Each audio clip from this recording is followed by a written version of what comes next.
Sveiki! Šiandien noriu į jūsų namus įnešti šiek tiek prabangos, švelnumo ir natūralumo. Čia mano rankose matote natūralaus šilko pagalvės užvalkalus. Jie gali būti spalvoti, ryškus, jie gali būti ir vienspalviai, tokie kaip šis.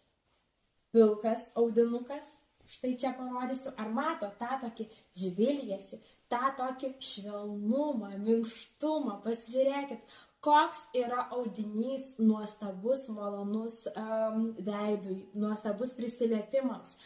Audinys yra šilko įspūdingas tuo, jog viso jūsų užsitepto prieš miegą kremo jisai neįgers į vidų. Taip, kad jūsų oda nesausės. Taip pat ypatingai svarbu yra plaukų galiukams, kadangi jų taip pat nesausins, ar ne, kai mes miego metu purtame galvą, judiname galvą ir plaukai šiek tiek sausėja, iš jų drėgmę, taip sakant, atima pats audinys.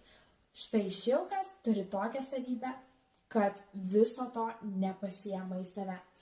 Dar jums galiu parodyti audinukus taip pat.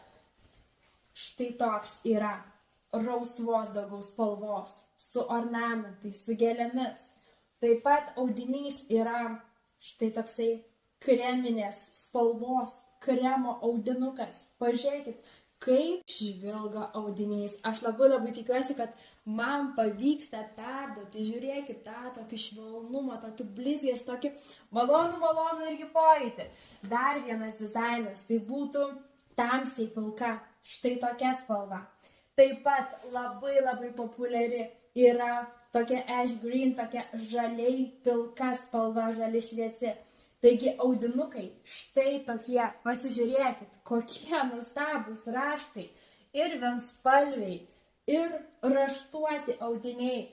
Yra fantastika, bet būtent tas jų prisilietimas prie veido odos, prie kūno yra toks malonus, kad šilko tiesiog neįmanoma sulyginti su kitais audiniais.